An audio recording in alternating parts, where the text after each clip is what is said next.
오늘 우리 열왕기 18장의 말씀을 제가 전하는데요. 설교 제목이 꽤 재밌습니다.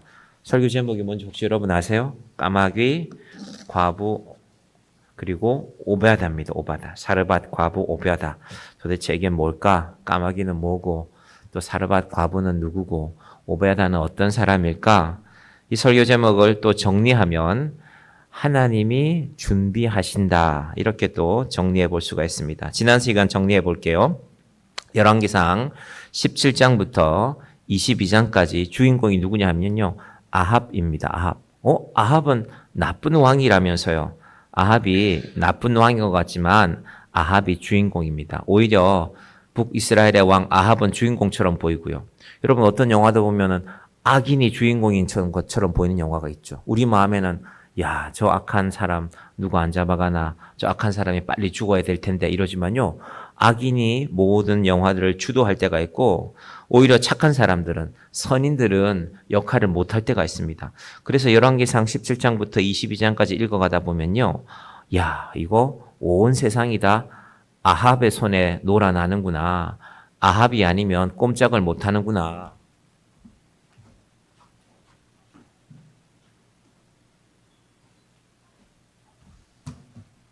그렇게 보일 수가 있습니다. 그런데 하나님께서 아합만 보내지 않으셨죠. 아합과 함께 보낸 사람이 바로 엘리야입니다. 엘리야. 여러분 성경에 엘리야란 책은 따로 없습니다. 우리는 엘리야 많이 들어봤는데 구약에 어디 엘리야 있지 않나? 엘리사도 있지 않나? 아닙니다. 없습니다. 열왕기상에 포함되어져 있습니다. 열왕기의 말씀에. 그래서 구약에 엘리야라는 책이 있나요? 이렇게 물으면 또 동그라미 치는 분도 많으세요. 있겠지. 제가 그런 성경 퀴즈 내본 적 있어요. 구약 성경에 엘리야라는 책이 있을까요? 아니, 쭉 해놓고 다음 중 구약 성경이 아닌 것은 하니까 엘리야를 사람들이 찾아내지 못하더라고요. 자, 그 엘리야가요, 바로 아합 왕 때 등장합니다. 이건 무슨 말이냐 하면요. 우리가 세상을 바라보면 세상이 엉망이야. 세상이 말세야.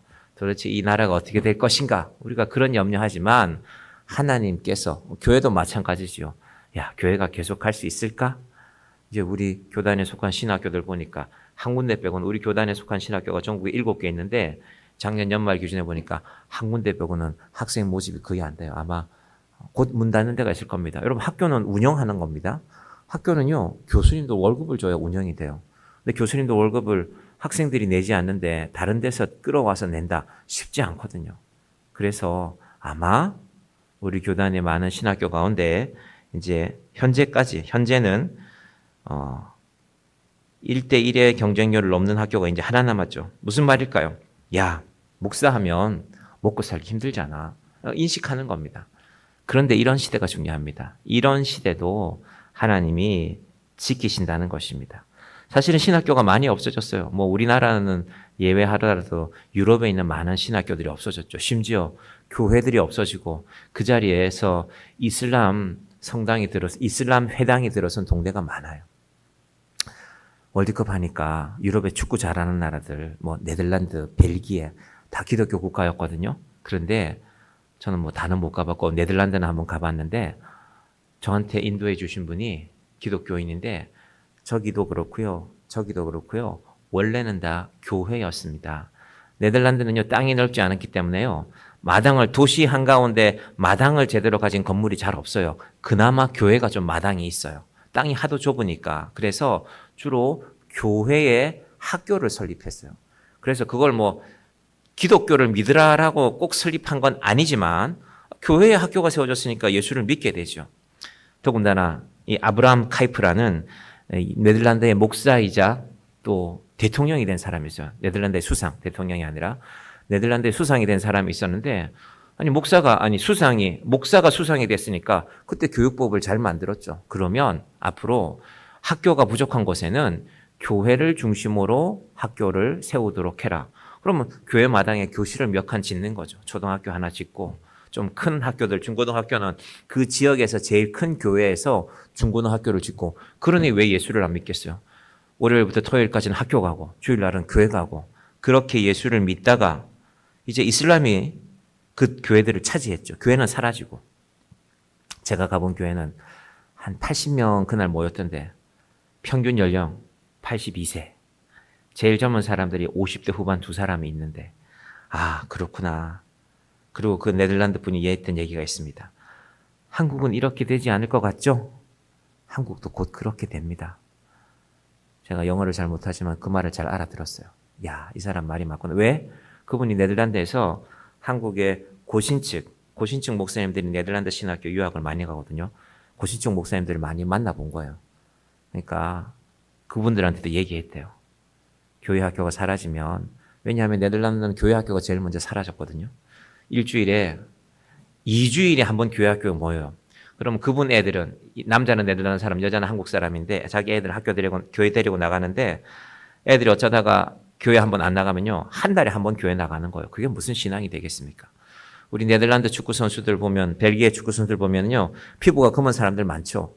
그 사람들이 종교가 주로 이슬람이 많습니다. 주로 북아프리카, 중동 지역에서 온 사람들인데요.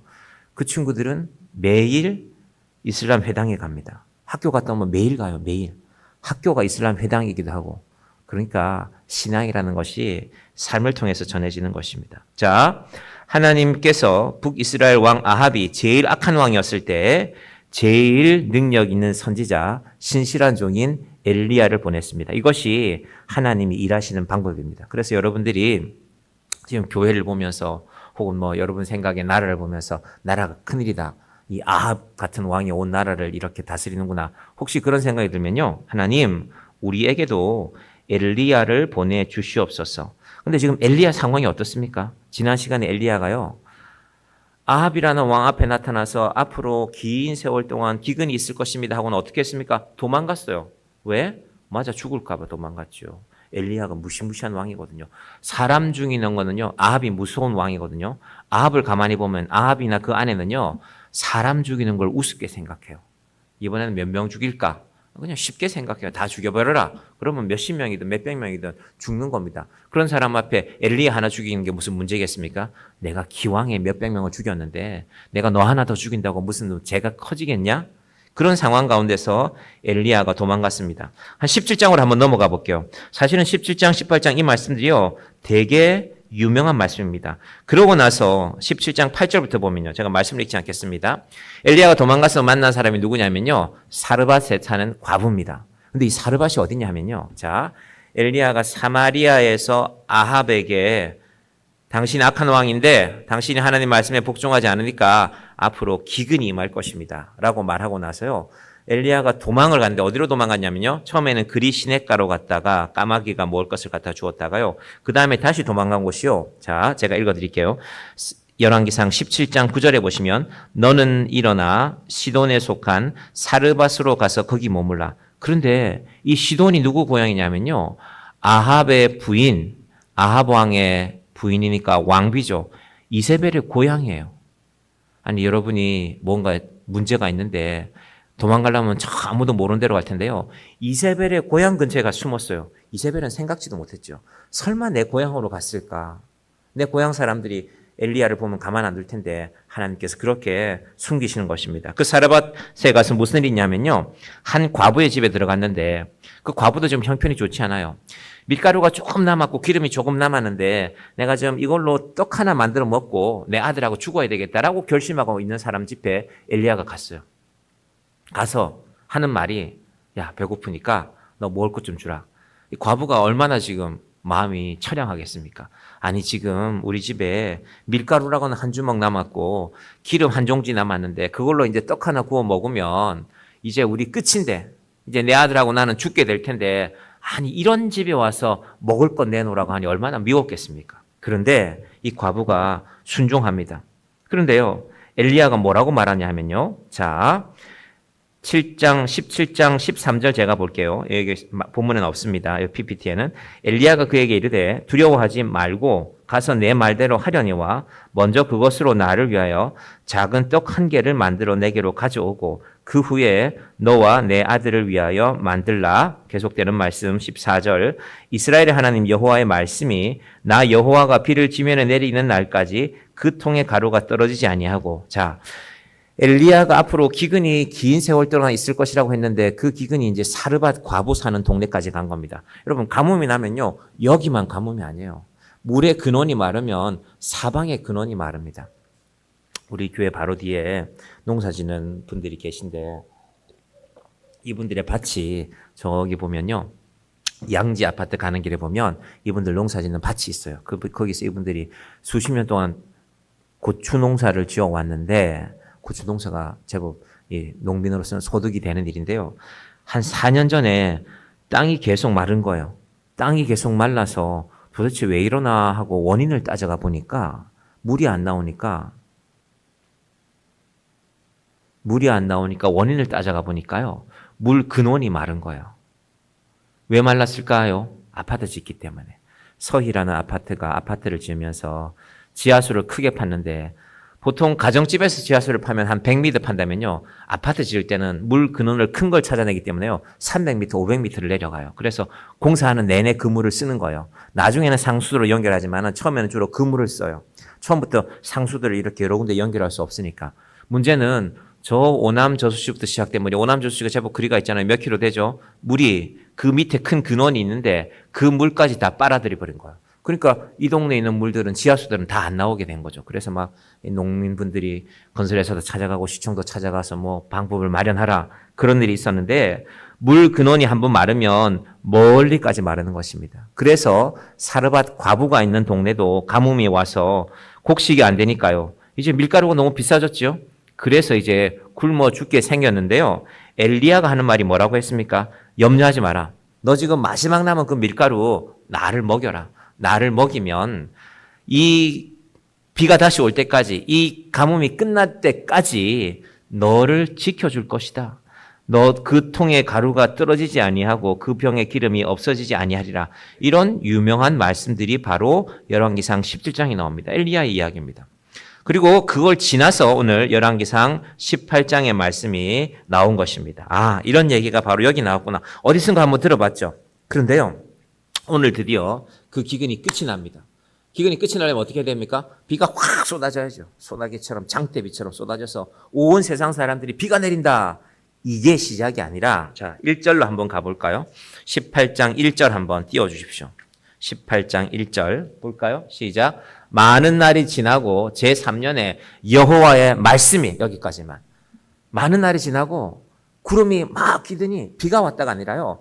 많은 날이 지나고 제3년에 여호와의 말씀이 엘리야에게 임하여 이르시되 원인이 분명하게 나오죠. 비가 메마른 것이 아니라 물이 메마른 것이 아니라 하나님의 말씀이 메마른 것이 이 기근에 이 비가 오지 않음에 이 가뭄의 원인이었다는 것입니다. 그런데 많은 날이 지나고 제3년에 여호와의 말씀이 임하니까 이제 그 문제도 해결될 것이다.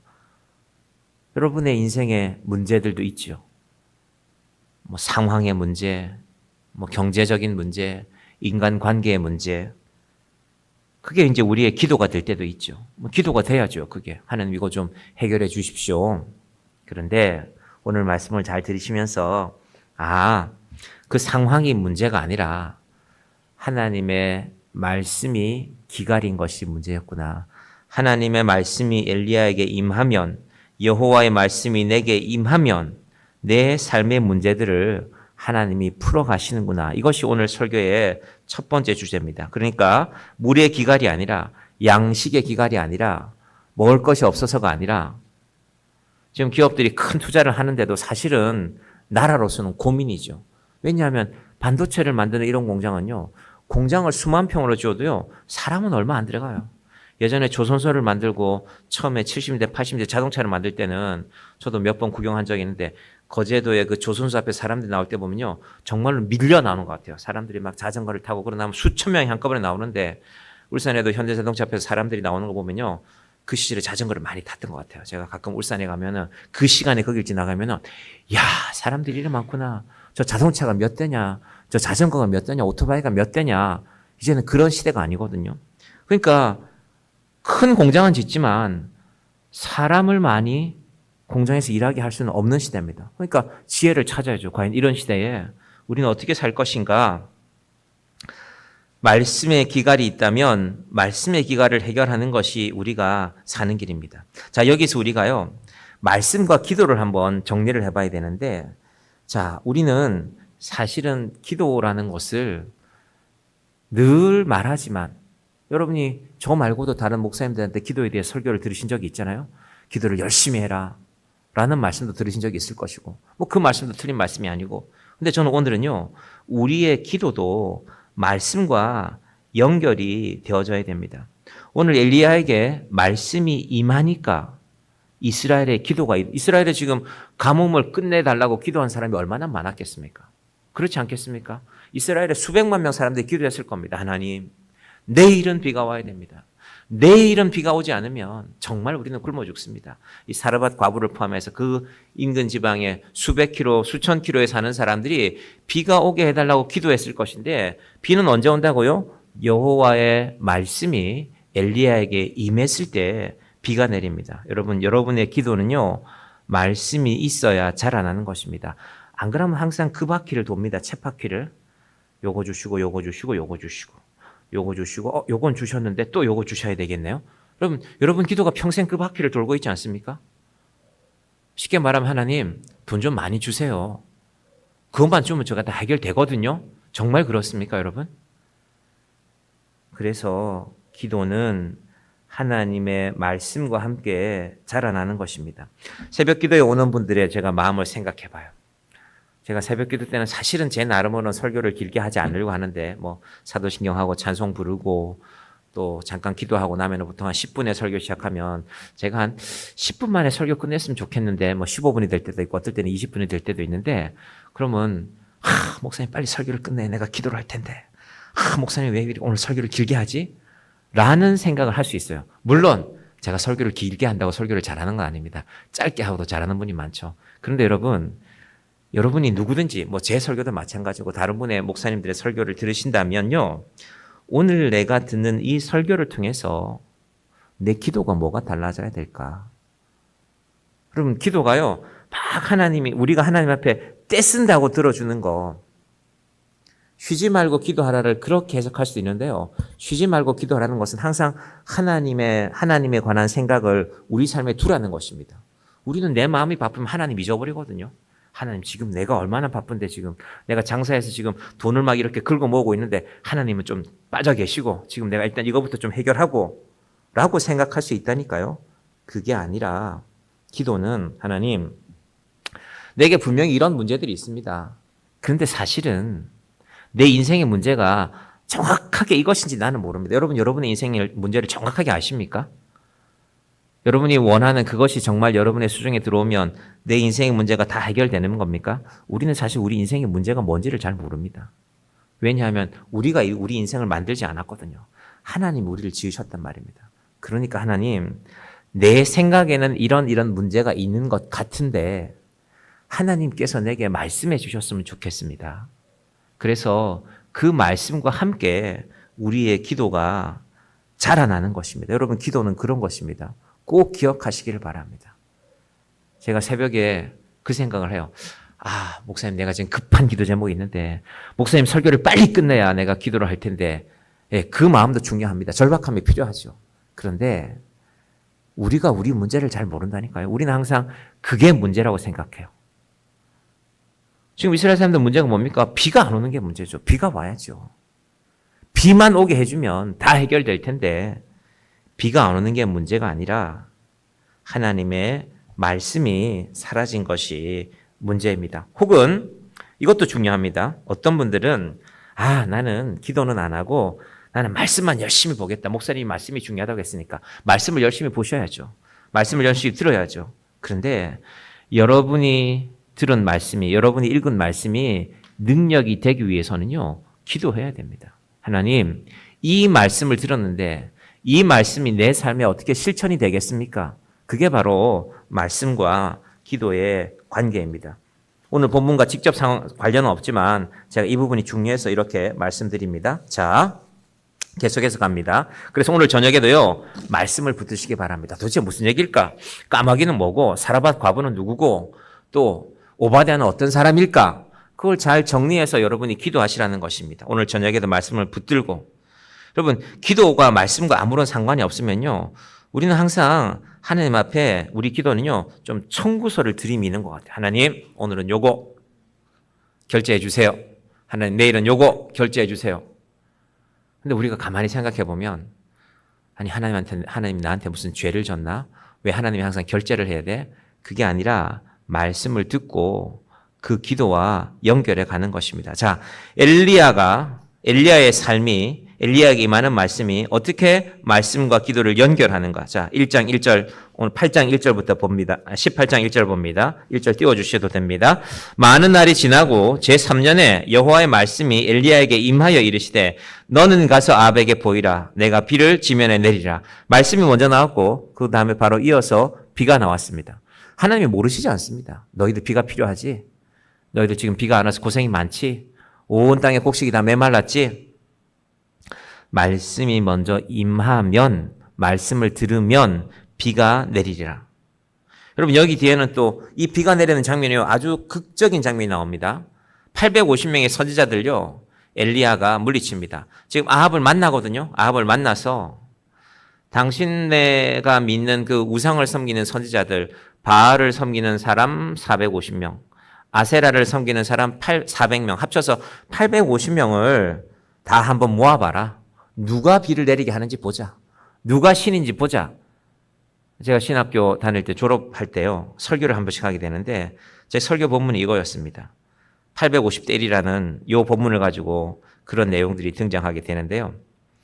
뭐 벌써 이제 20년이 지난 이야기인데 그때 나는 어떻게 설교했을까? 파일을 찾아보니까 파일이 없더라고요. 제가 옛날 컴퓨터도 한번 쳐다봤는데 자, 오늘 말씀을 한번 잘 들어보시기를 바랍니다. 그런데 그때는 제가 이 맥락을 못 잡았던 것 같아요. 그런데 이번에 다시 준비하면서 자, 기근의 원인이 왜 시작되었냐면요. 아합이 하나님께 대적함으로 시작되었습니다. 북이스라엘의 왕이 하나님을 믿지 않음으로 기근이 시작되었고요. 아합의 기근은 무슨 기근이냐 하면요. 말씀의 기근이죠. 우상 앞에 가서 날마다 절하고 있는데 말씀이 아합에게 들릴 리가 없지 않습니까?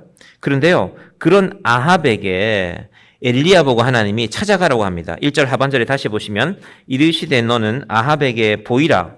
네 얼굴을 보이라는 겁니다. 엘리야의 얼굴을. 내가 비를 지면에 내리리라. 좋은 소식이죠. 비가 오니까. 어쨌든 비가 오니까. 근데 지금 이게 엘리야한테는 좋은 소식이 아닙니다. 왜냐하면 아합은 비가 안 오는 원인이 누구한테 있다고 생각합니까? 엘리야가 3년 전에 나타나서 앞으로 긴 세월 동안 비가 오지 않을 것입니다. 17장 1절에 지난 시간에 말하지 않았습니까?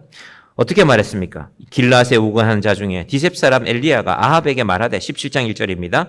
내가 섬기는 이스라엘 하나님이 여호와께서 살아계심을 두고 맹세하노니 내 말이 없으면 이건 하나님의 말씀이기도 하고요. 엘리야의 말이기도 합니다. 수년 동안 비도 이슬도 있지 아니하리라 하니라. 그러고 나서 엘리야는 도망가 버렸단 말이에요. 찾지 못한단 말입니다. 실종됐어요. 실종.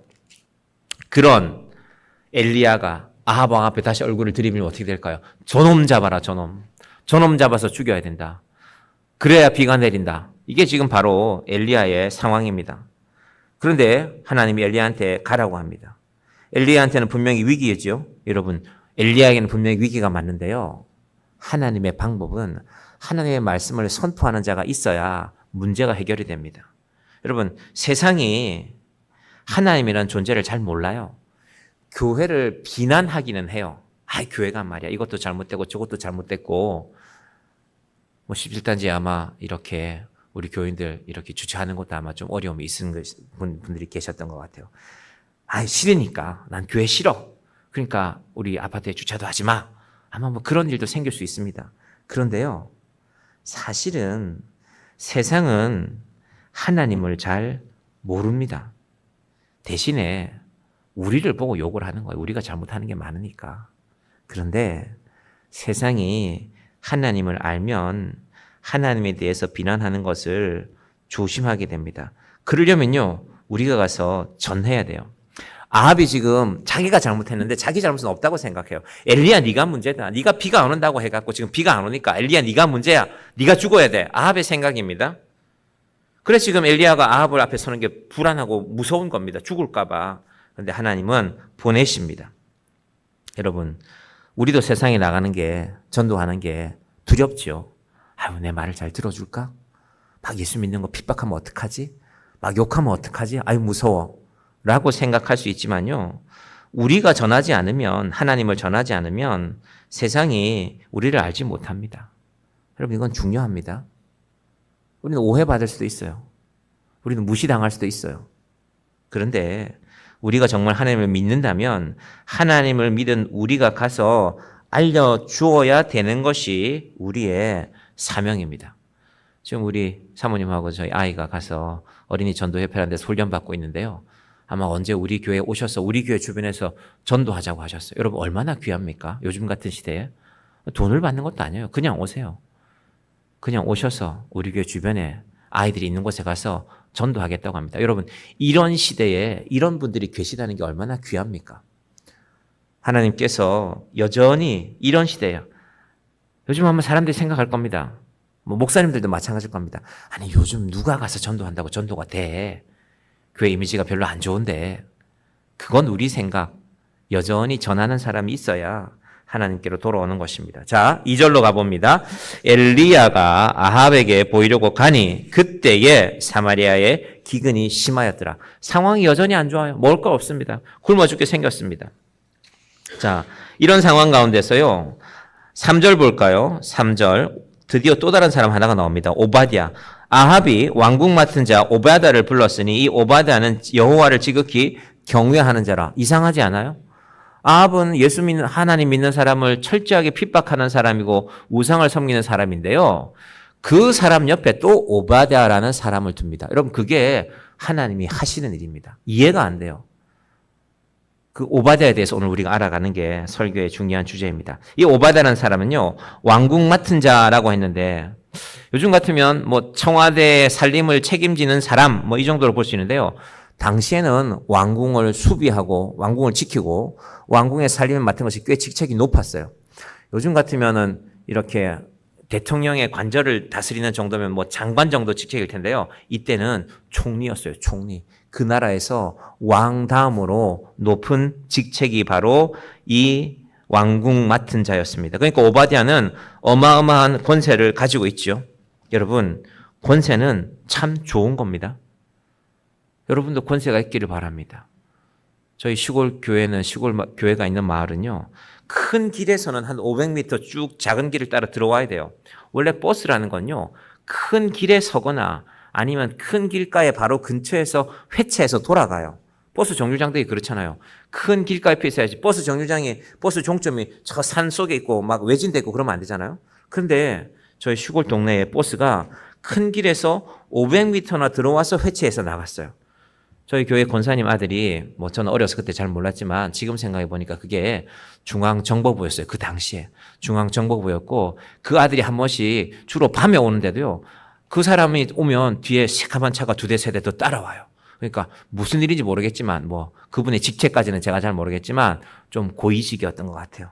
근데 그분이 마을을 쭉 다니면서 마을 이장님한테 그래 어르신 뭐 불편한 건 없습니까? 제가 뭘 좀 도와드릴까 했더니만은 아니 우리가 버스 타러 갈 때마다 저 멀리까지 가야 되니까 아 그래요? 그러고는 아마 뭐 시장인지 도지사한테 전화했겠죠.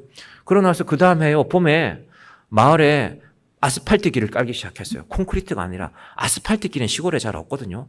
아스팔트 길을 한참 깔아서 저희 집 앞에서 버스가 돌아 나가기 시작했어요. 사람들이 야 권세가 좋기는 좋구나. 권세가 있으면 좋지요. 마을 길도 포장이 되고 버스도 마을 안까지 들어오고 편리하지요. 자, 아합 옆에 있었다는 것은요 권세가 있다는 것입니다. 그런데 아합은 악한 왕인데 이 오바댜는 여호와를 경외하는 자라고 했거든요. 이게 중요합니다. 이걸 좀 잘 정리해야 됩니다. 여러분 세상에는요 2가지 업이 있습니다. 생업이라는 게 있어요. 생업. 우리가 보통 말하는 직업입니다. 이거에서 먹고 살고 뭐 자동차 회사 가고 반도체 회사 가고 텔레비전 만드는 회사 가고 뭐 농사를 짓기도 하고 우리 각자가 업이 있죠. 사업을 하기도 하고 그건 생업입니다. 생업. 이 생업은 말 그대로 우리가 먹고 살기 위해서 해야 되는 일입니다. 그런데 하나님 앞에서 우리 인생을 생각해 보면요. 우리에게는 본업이 있습니다. 본업. 예수 믿는 거죠. 하나님 믿고 예수 믿고 교회를 섬기고 그것이 생업과 본업의 차이입니다. 요즘은 많은 사람들이 생업에 관심을 많이 쏟아야 되죠. 그런데 여러분 생업하고 본업하고 헷갈리면 안 돼요. 오바댜의 생업은요. 총리입니다. 총리. 왕의 왕궁을 맡은 자. 대단한 권세죠. 세상에서 말하면 출세했죠. 그런데 오바댜의 본업은 뭡니까? 오바댜의 본업. 자, 4절 한번 가볼게요. 4절 시작. 이세벨이 여호와의 선지자들을 멸할 때에 오바댜가 선지자 100명을 가지고 50명씩 구리에 숨기고 떡과 물을 먹였더라. 왜 이세벨이 여호와의 선지자들을 멸하고 있을까요? 죽이고 있을까요? 엘리야 때문이죠. 엘리야 그놈 때문에 말이야. 엘리야가 말이야 비가 오지 않는다고 해서 지금 온 세상이 비가 안 와서 우리 다 굶어 죽게 생겼다고. 온 나라가 난린데 너희도 그 하나님 섬기는 자라면서 이리 와 죽어. 엘리야가 보는 족족 죽이는데요. 오바댜는 어떻게 한다고요? 숨긴다고 했습니다. 그것도 무려 100명이나. 100명을 한꺼번에 숨기기 힘드니까 50명씩 나눠서 굴에 숨기고는 뭘 갖다 준다고요? 떡도 갖다 주고 물도 갖다 주고 살아남으라. 너희는 하나님의 사람이니 살아남으라고 하는 것입니다. 자, 정리해 볼게요.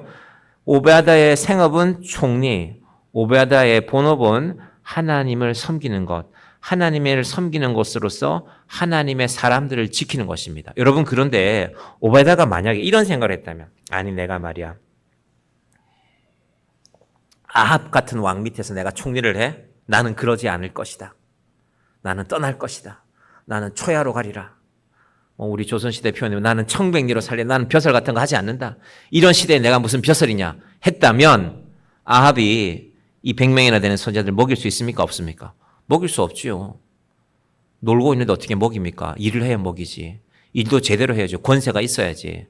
여러분, 그래서 하나님께서 우리에게 생업을 주실 때는요, 그 생업을 통해서 해야 할 우리의 본업이 무엇인지 잘 생각해야 됩니다. 그게 믿음입니다. 생업과 본업을 구별해야 돼요. 저희 부모님도 그렇고 저희 할머니 할아버지도 그랬고, 저희 할머니 특히 생각해 보면 자식들 열심히 돈 벌면 야 가서 돈 벌어야지. 전화도 끊고 엄마한테 올 필요 없다. 생업 중요하죠. 자녀들이 살아가는 문제가. 그런데 생업이 중요하지만 본업을 잃어버리면 안 됩니다. 때로는요, 우리의 본업을 위해서 우리의 생업을 하나님이 허락해 주실 때가 있습니다. 여러분, 그래서 그냥 누가 아유 나는 돈을 많이 법니다. 내가 돈을 많이 벌어서 이것도 사고 저것도 삽니다. 그런 건 별로 부러워하지 마세요. 다 세상에 두고 가야 될 거니까. 그런데 제가 이런 일을 해서 이런 돈을 버는데요. 제가 이 돈으로 하나님이 꼭 필요로 하시는 일들을 좀 해야 됩니다. 제가 사역하던 교회에서 미얀마 선교사님이 계셨는데 제가 어느 날 미얀마를 가보니까요. 그때 그 아이가 초등학교 5학년 딱 저희 아이 나이만큼 됐는데 저는 그냥 생각하기를 미얀마에서 이 아이가 어느 학교를 가고 있겠지. 우리가 보통 말하는 국제학교를 가고 있나 생각했는데 가만히 얘기를 들어보니까 아이가 가는 데가요. 학교가 아니에요. 당시에 미얀마는요. 사회주의 국가라서 외국인들이 미얀마 학교에 입학하는 걸 허락하지 않았어요. 그 외국인들이 들어오면 막 정복해서 알려주니까 미얀마가 독재를 하는 나라였으니까 외국인들이 미얀마 학교에 못 들어가요. 그럼 어떻게 해야 되냐. 국제학교를 들어가야 되는데 당시 미얀마에는 프랑스 계통의 국제학교가 있었는데 미국하고는 사이가 안 좋았거든요. 프랑스 계통의 국제학교는 비싸요. 사실은 전 세계에 있기는 한데 그때 돈으로 한 달에 100만 원 이상 내야 됐어요. 쉽지 않죠. 지금 100만 원도 아니고 그 당시에 벌써 그게 20년이 돼가는 얘기인데. 그래서 어떻게 공부를 하냐 하고 제가 봤더니 한국인 주식회사 대우나 이런 사람들이 거기에 몇십 가정이 있었는데 국제 형편 학교에 보낼 형편이 안 되는 집 아이들을요 한 30명 모아다가 학원을 하는 거예요. 우리말로 하면 보습학원. 그러니까 아침 9시까지 오라고 해서 영어 가르치고 수학 가르치고 공원에 가서 한 바퀴 뛰고 그게 체육이에요. 그러고 이제 오후 2시, 3시 되면 집에 오는 거예요. 근데 애가 어릴 때는 그냥 집에 있다가 가서 한국 애들 만나니까 좋았는데 이걸 아는 거예요. 내가 가는 데가 학교가 아니구나. 이걸 알게 된 거예요. 그리고 다른 애들을 본 거죠. 국제학교를 다니는 애들을. 그러니까 학교는 가야 되겠는데 선교사님이 상황이 그렇게 안 되는 거죠. 제가 거기서 돌아와서 그 당시 담임 목사님한테 말씀드렸습니다. 목사님, 그 선교사님 자녀가 학교를 못 가고 있는 것 같습니다. 그 목사님도 깜짝 놀랐어요. 우리가 보내는 선교비가 이게 학교까지 보내기는 부족하구나. 그래서 그때 목사님이 주일날 한번 광고를 했었어요. 그 선교사님 자녀가 지금 제대로 된 학교를 못 가고 있는데 우리가 10가정이 한 달에 10만 원씩만 좀 선교비를 보냅시다 해서 선교 계좌로 미얀마라고 써서 입금하면 그런 줄 알겠다고. 10가정보다 아마 훨씬 더 많이 모였을 겁니다. 그래서 그 아이를 공부시키게 됐어요. 제가 나중에 그 10가정, 10몇 가정 되는 분들 이렇게 봤는데요. 그리 넉넉한 사람들이 아니었어요. 이 집에 10만 원은 되게 큰데 제가 좀 생각이 됐어요. 제 생각에는 넉넉하신 분들이 많이 하겠지. 여유가 있는 사람들이 있었으니까. 근데 그건 사람의 생각이지 하나님의 일은 그게 아니었어요. 그 친구가 이제 자라서 이제 30대 초반이 됐어요. 나이가 들어서 그때 12살이었으니까 벌써 세월이 지났으니까. 그래서 공부해서 제가 뭐 자세히는 잘 모르겠지만 헝가리에 있는 한국에 와서 이제 학교를 졸업하고 아마 연세대학교 졸업한 것 같은데 학교를 졸업하고 변호사 사무실에서 좀 일을 하다가 내가 다시 미얀마로 가야 되겠다라고 마음을 먹었는데 내가 미얀마로 가서 할 수 있는 제일 필요한 일은 무엇일까 생각해 보니까 그게 의사가 되는 길이었어요. 그래서 돈 많이 번다고 의사가 되는 게 아니라 그래서 한국에서 의과대학을 찾아보다가 헝가리에 있는 의과대학, 여러분 헝가리에 있는 의과대학이 꽤 좋은 학교가 많다고 합니다. 저는 잘 모르겠지만. 그래서 미국에서 각 나라별로 의사들을 모집할 때요. 우리나라 의사들은 미국 의사 시험을 따로 쳐야 돼요. 근데 헝가리 출신의 의사들은요, 미국 국가고시를 따로 치지 않고 바로 받아준다고 합니다. 아마 의학 교육을 잘하는 것 같아요. 헝가리에 있는 의대를 졸업하고요, 이번에 가서 미국에 가서 무슨 유명한 학교인데 이름이 갑자기 존스 홉킨스라는 데를 가서 이제 임상을 공부한대요. 그러니까 직접 치료하는 의사가 아니라 미얀마에 질병이 많거든요. 전염병도 많고 아마 그런 분야를 공부하게 될 것 같아요.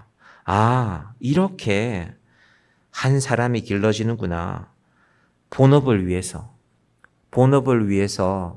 그 교회 성도들이 한 가정 한 가정 모여서 그 아이의 학교를 보낼 수 있게 되고 또 한국에 나와서 공부하고 그래서 한 아이가 길러지는 것입니다. 하나님께서 우리에게 본업과 생업의 의미를 잘 구별할 수 있기를 바랍니다. 만약에 오바다가요, 내가 본업이 하나님을 섬기는 일인데, 여러분 본업을 하기 위해서는 생업을 잘 견뎌내야 됩니다. 여러분 돈 버는 일이 쉬운 게 어디 있습니까? 세상에 고상함도 잘 지키고 우아함도 잘 지키고 그래서 월급도 많이 드릴게요. 그런 직장은 세상에 없습니다. 반도체 만드는 사람들 20대 30대 때는요, 일주일에 2번 밤새는 거는 예사라고 합니다.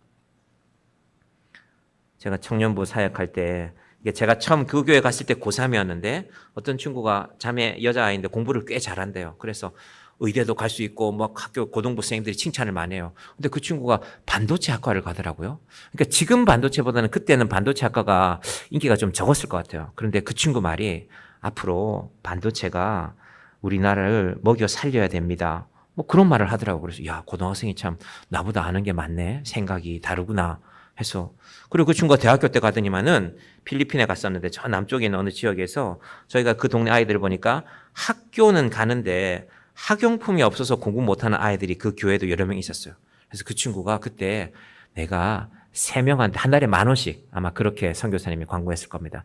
한 달에 10,000원씩 보내면 이 아이들이 공부하는 학용품. 그래서 그 친구가 그때 3명을 적어냈더라고요. 저희가 그때 간 친구들이 적어냈죠. 대학생들이니까 주로 아르바이트 하는 비용으로 냈겠죠. 그리고 그 친구가 나중에 다녀와서 하는 이야기를 제가 우연히 들었어요. 내가 앞으로 취직하면 필리핀에 100명한테 학용품 하는 거 보내고, 왜냐하면 그 교회는 애들이 무궁무진하니까요. 어떤 때는 교회 마당에 막 200명도 300명도 모여있어요. 교회 예배당은 우리 것보다 훨씬 작아요. 그러니까 못 들어오니까 마당에서 듣는 것이죠. 그렇게 공부하고 싶은 아이가 있는데 아마 그 친구가 얼마 전에 우연히 그 친구 페이스북을 봤는데 이제 반도체 회사 과장이 됐더라고요. 이 친구 이제 100명쯤 후원할 수 있겠구나. 연봉이 꽤 많아졌으니까. 이 친구가 제가 고등학생이지만요, 처음 봤을 때, 고등학생인데 생각하는 게 나보다 낫네, 목사보다 낫네. 하나님께서 그렇게 일하는 것입니다. 여러분, 생업에서요, 힘든 일이 왜 없습니까? 그런데 본업을 생각하면서 생업을 이겨내는 것입니다. 오바다가 그런 사람입니다. 내가 말이야, 이런 왕 밑에, 아합 왕 밑에 있어야 돼? 오바다가 그 자리를 걷어차버리고 나왔으면 오늘날에 이 100명의 선지자는 살 수 없는 것입니다. 자, 오늘 말씀 정리할게요. 열왕기상 17장과 18장에 보면요, 하나님이 준비하는 사람들이 있습니다. 17장 4절 볼게요. 여기 있습니다. 띄워주시겠습니까? 먼저는요, 하나님께서 엘리야를 먹이시려고 까마귀를 준비하십니다. 17장 4절 보이시죠? 같이 봅니다. 시작. 그 시냇물을 마시라. 내가 까마귀들에게 명령하여 거기서 너를 먹이게 하리라. 까마귀가, 기억력도 나쁜 새가 어떻게 먹입니까? 하나님이 명령하시니까. 그래서 엘리야가 살아나는 것입니다. 그리 시냇가에 숨어서 물도 먹고 고기도 먹고 온 세상이 다 물이 말랐는데 그리 시냇가에 물이 안 말랐던 겁니다. 하나님이 그 물을 지키시는 것이죠. 그리 시냇가에 물을 마시고 까마귀가 가져가다 주는 고기와 떡을 먹으면서 엘리야를 살리시는 것입니다. 두 번째는 사르밧 과부인데요. 방금 제가 잠깐 말씀드렸지만요. 17장 9절 말씀 띄워주시면요. 너는 일어나 시돈에 속한 사르밧으로 가서 거기 머물라. 내가 그곳 과부에게 명령하여 내게 음식을 주게 하였느니라. 사르밧 과부는요. 자기 먹을 것도 없었어요. 그런데 말씀을 듣고 엘리야에게 줍니다. 야, 이 사람 이거 사기꾼 아냐? 아니 지금 내 아들하고 이 밀가루 한 주먹 남았고 기름 조금 남았는데 이걸로 우리 마지막으로 먹고 그 여인의 말이요. 우리 이거 먹고 죽자고 합니다. 아들한테. 이게 마지막이니까. 더 이상 구해올 데도 없으니까 얘야 우리 이거 마지막으로 밥 한 그릇 해먹고 죽자 하는 것이 그 사르밧 과부인데 그 사르밧 과부에게 엘리야가 약속하죠. 네가 그거 나를 먹이면 기근이 끝날 때까지 너의 장독에 너의 쌀독에 쌀이 끊어지지 않을 것이다. 밀가루가 계속 공급될 것이다. 기름이 계속 공급될 것이다. 라고 약속합니다. 사르밧 과부가 엘리야를 섬기는 것도요. 기적입니다. 하나님이 준비하시는 것입니다. 그리고 마지막 한 사람 바로 이 오바다라는 사람입니다. 오바다는 원래는요. 아합 옆에 있을 만한 위인이 아니에요. 내가 말이야. 하나님 믿는 사람인데 이런 악한 왕 밑에 내가 있을 수 없지 했으면 오바다가 지켜내었던 100명의 선지자도 하나님의 사람도 살지 못하는 것입니다. 여러분 이 세 가지 이야기를 다 들어보면요. 다 모순입니다. 다 말이 안 되는 이야기입니다. 여러분 인생을 살아오시면서 우리는 야 그거 말도 안 되는 얘기잖아. 우린 그런 생각하지요. 그런데 하나님이 여러분을 살려오신 방법이 사실은 다 말도 안 되는 방법 아닙니까? 여러분이 인생 다 준비해서 여기까지 사셨습니까?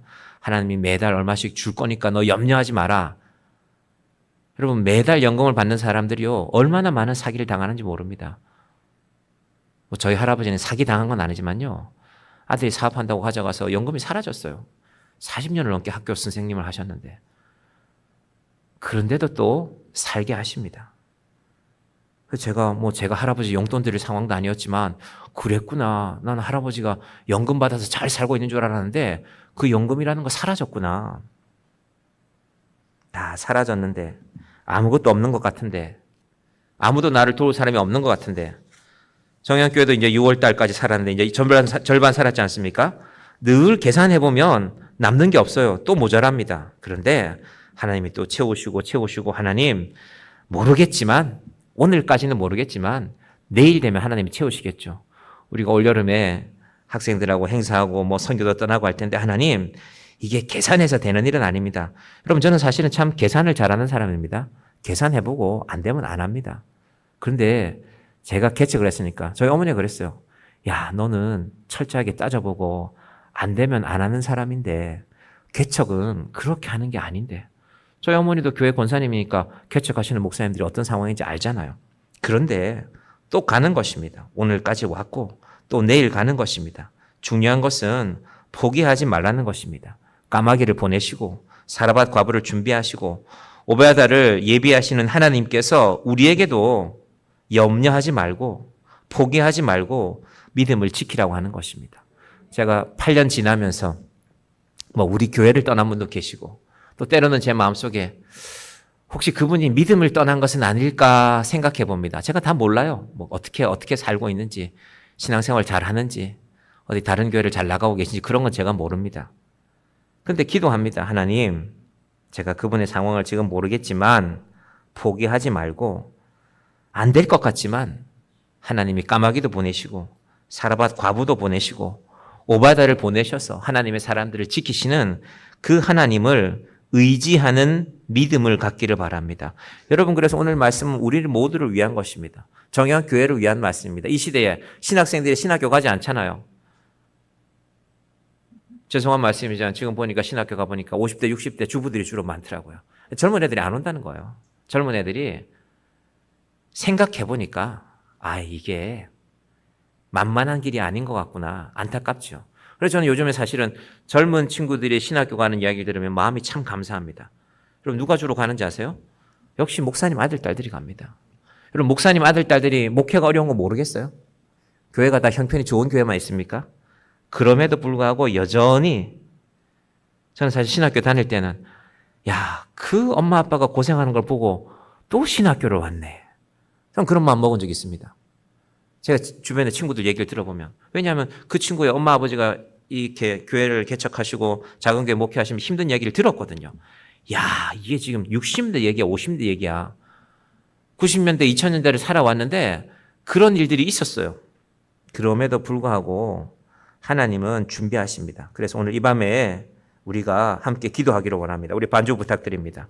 우리 이렇게 기도하십시다. 하나님, 포기하지 않는 믿음이 되기를 바랍니다. 아무리 어려워도 아무것도 없어 보여도 까마귀를 준비하셔서 엘리야를 지키시고 사르밧 과부를 통하여서 그 통에 남은 것이 없는데도 엘리야를 먹이게 하시고 그리고 오바다가 왕 밑에 숨어서 왕 옆에 숨어서 들키면 죽는 거잖아요. 들키면 죽죠. 이세벨이 남겨두겠습니까? 네가 지금 내 눈 밑에서 그런 짓을 해? 죽을 인생입니다. 그런데도 그는 기꺼이 50명, 100명의 선지자를 먹이셨습니다. 하나님, 우리도 믿음의 눈으로 바라보게 하여 주시옵소서. 포기하지 않게 하여 주시옵소서. 우리 인생에도 하나님 보내신 까마귀가 있고 사르밧 과부가 있는데 오바다가 있는데 우리가 그 하나님의 은혜를 잊어버리는 인생이 되지 않게 하여 주시옵소서. 우리 함께 기도하며 나아가십시다.